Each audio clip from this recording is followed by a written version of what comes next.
En France, ça fait plus de 30 ans que ça dure. Des fêtes clandestines qui rassemblent des milliers de personnes au milieu de nulle part, toute la nuit. On les appelle les free parties. C'est un univers qui fascine, souvent mal compris, et qu'on va décrypter ensemble aujourd'hui. Voilà l'image qu'on a souvent, celle qu'on voit dans les médias. Des rassemblements un peu sauvages, marginaux, voire carrément dangereux. L'idée que ce sont des zones de non-droit où le désordre et les excès sont la règle. Évidemment, la réponse est non. Derrière ce cliché, il y a une contre-culture qui est bien plus complexe, avec ses propres codes, son histoire et même ses idéaux. Pour bien comprendre, il faut faire un petit retour en arrière, parce que ce mouvement, il n'est pas apparu comme ça, par magie. C'est d'abord et avant tout une réaction, une réponse à un contexte politique et social bien précis. Alors, on part au Royaume-Uni. Fin des années 80. L'ambiance est tendue. C'est l'ère Thatcher. Les clubs ferment super tôt, à 2 heures du matin, et tout coûte une fortune.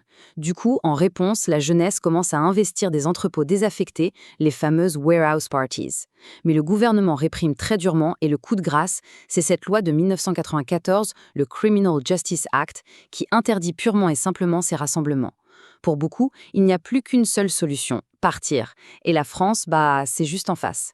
Et c'est comme ça qu'en 1993, des collectifs pionniers, comme les mythiques Spiral Tribe, débarquent en France. Et là, ils trouvent un terrain de jeu parfait.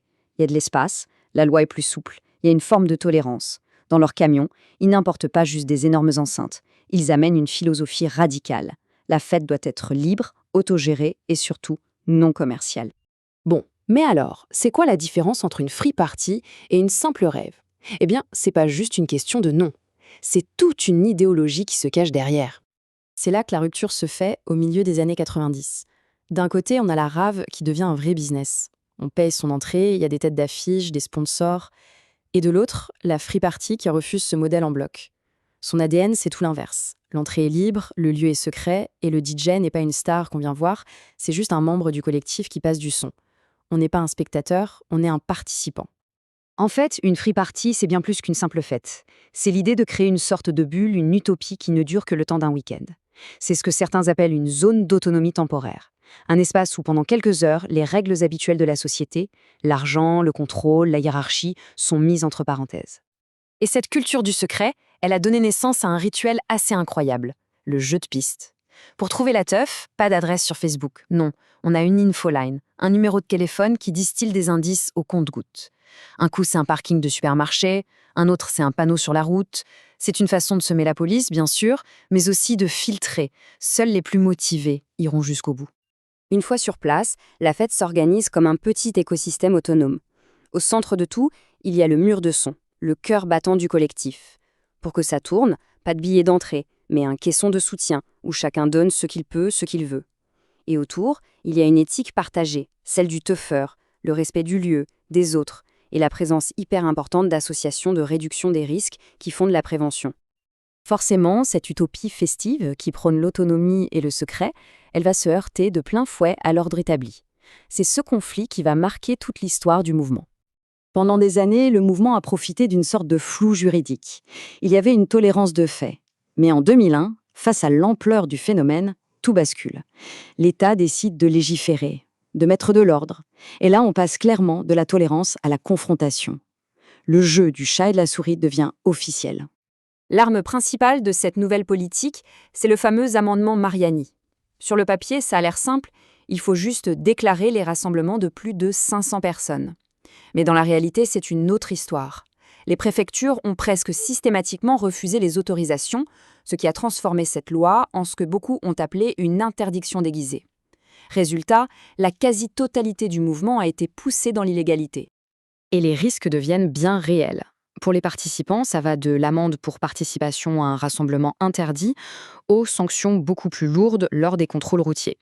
Mais le vrai cauchemar, c'est pour les organisateurs. La sanction ultime, c'est la saisie du matériel, du sound system. Une confiscation, c'est des années de travail et d'économie qui partent en fumée. Ça peut tuer un collectif. Alors, face à ça, comment résister? La stratégie principale, elle est simple, c'est le nombre. L'objectif, c'est d'atteindre le plus vite possible une masse critique. Quand il y a plusieurs milliers de personnes sur un site, une intervention des forces de l'ordre pour tout stopper devient extrêmement compliquée, coûteuse et politiquement risquée. La foule devient une forme de bouclier. Mais malgré cette pression constante, le mouvement n'a pas été écrasé, loin de là. Il a fait preuve d'une résilience incroyable, il s'est adapté, il a muté, il a évolué. On arrive alors à une situation complètement paradoxale. L'État, qui n'arrive pas à éradiquer le mouvement, essaie de le canaliser. Comment ? En co-organisant lui-même des technivals gréants, des versions officielles et encadrées. On se retrouve donc avec une double politique. D'un côté, on réprime durement les fêtes clandestines, et de l'autre, on collabore sur des méga événements. Aujourd'hui, les défis ne sont plus tout à fait les mêmes.